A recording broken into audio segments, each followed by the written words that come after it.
Good morning or good afternoon to you, wherever you may be. I am Ryan O'Mara, a hypnotherapist. I operate out of Los Angeles, and I've put together a talking series with a good friend of mine and a former licensed and marriage and family counselor. He used to be a clinician with at-risk youth, and now he's working with men's groups and on creating kind of more an awareness for mental health. Um, Hello to you, John. Good to be here, Rye. All Glad we're doing right. Yes, good to be here as well. And today, our topic that we chose is about sarcasm. And it's so prevalent in our life. And certainly, I've seen it not only with clientele, but friends and family. And so I just wanted to touch on this topic today, see how we react to it, we deal with it in our own personal lives with experiences, and kind of maybe talk about, too, how to resolve some of these tendencies that we see in ourselves and in others, and how it actually plagues our life. And with that, I think sarcasm to me is just a belittlement of others, to kind of elevate yourself, and it's very insidious. It can be ugly and negative, and I think what I've noticed too is that it's a big tool of naysayers. And I have encountered naysaying certainly whenever I've set about something new in my life where I've yet to prove myself. And I imagine a lot of other people feel the same. I see it in the younger generation of clients who have yet to prove themselves in a myriad of ways. And it can be really deflating when you come across something like that. I think it kind of puts a lid or a cap on our potential and what direction we want to go in, and creates an element of self-doubt. And so with that, how do you define it, and why is it an important topic for you, John? Right. I think, as we've talked about, trying to create awareness around sarcasm and more dangerous side effects, because sarcasm is something accepted in our society as a mode of operating with friends. It's just the way we do things. We belittle, it's a little joke, a little jab meant for humor. And I think a little sarcasm can help liven a mood, little joke, keep it easy. But we're talking about that persistent sarcasm that often, when it keeps happening, that person um, is doing a lot more harm than good. And I looked up the Greek definition of sarcasm, or the root, and it's sarkesin is the Greek word, and it means to tear flesh, bite the lip in rage, sneer. And Wow. that's pretty fascinating. So at the root of this sarcastic comment that we're talking about is some type of hostile, cruel element that is in this person. And I've been there. I've had my parts of my life where I've been sarcastic, and being able to identify that is very important. But I think it's good to kind of examine why this sarcasm is allowed and pervasive, when at the root of it, there's a lot of bitterness. You talked about naysaying, disappointment, disgruntled, pessimism. And those are the things that I think, if we start to look at, we can expose sarcasm and kind of deflate it. That definition is really biting, and it gets you to reframe that word, because I think for most, when it comes to sarcasm, it's kind of light and fluffy and okay, yeah, it's easy because I can relate to people and not necessarily get pinned down to the truth. And I think that's in essence what sarcasm is. There's no accountability for authenticity, and Right. you just kind of hide behind this veil of sarcasm, and the truth is very elusive. And so, yeah, I think it's something where I see it most prevalent in friendships. Um, it's like, okay, it's nice to kind of cut through some of the tension if you feel someone is going through something, and you're close enough to where you can bring a topic up that maybe is a little biting. But as you said, it becomes insidious. It can become part of our character, and it really is hurtful. Right. Putting other people down, while attempting to elevate yourself. And that's really how I see it. And I've come across it with friends who no longer are my friends. And I've, come across it too, just kind of with acquaintances and now certain ignoramuses I've met at. I remember one time at a party right after I started my practice, I told this individual that I had become a hypnotherapist, and he just chimes in, "Well, were you going to make me quack like a duck?"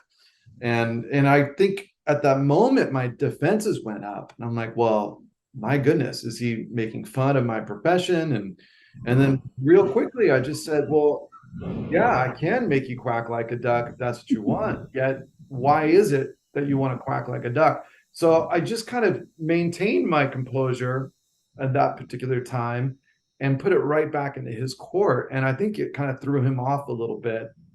Um, but that's kind of where all our stances need to be. Whatever it is you believe in, whatever you want to pursue, don't let someone attempt to derail you by some offhanded comment or to kind of keep you down, because it's their insecurities that are talking really loudly. So if you are, have this fervent, strong belief in something about who you are, and in the essence, it's the core of what you're trying to pursue or become.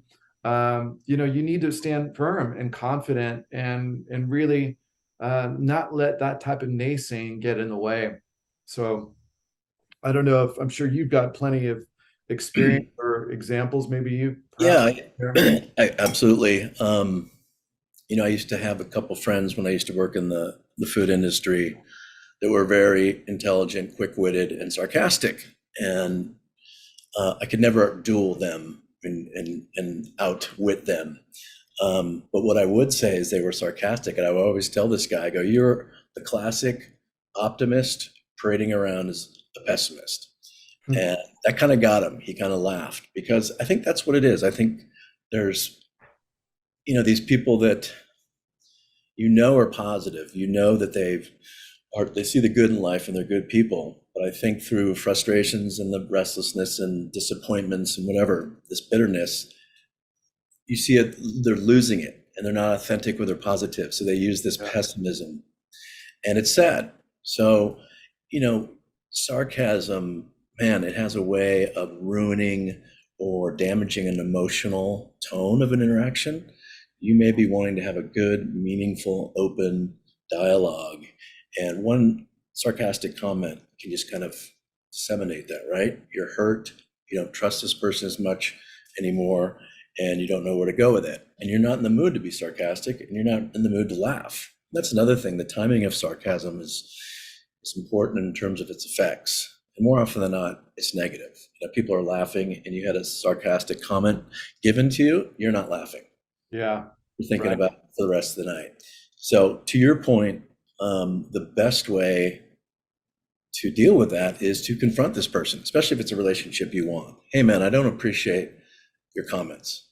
That kind of hurt, dude. What was up with that? Cut it out." That's all it takes, right? So a person that may not realize they're hurting you needs to hear that.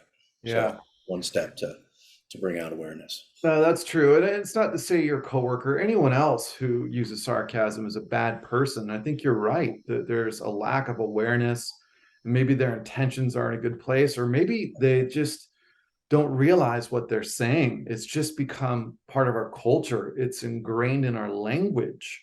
I've come across men and women, and that's like a way of speak.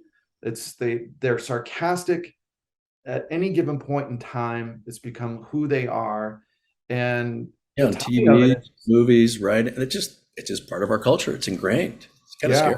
Yeah. Yeah. Yeah, and then they don't really care about the timing of it, if you're not feeling great or not, because they're oblivious to it. It's just kind of this bubble they're in, and they're gonna just do it no matter what.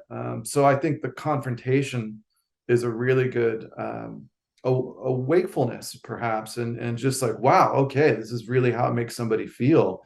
Well, don't be so sensitive, maybe they'll say, and Right. I've gotten that before too. It's like, well, it's not about my sensitivity, it's about you being an a-hole or a jerk.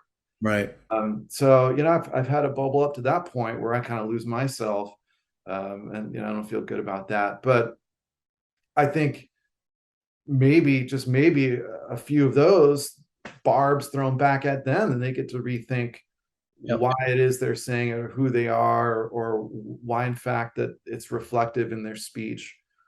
Because that's really a big part of it, is that awareness to perhaps deflate that, get someone to be less sarcastic, especially if they're a good friend. You want to hang out with them, you enjoy their company.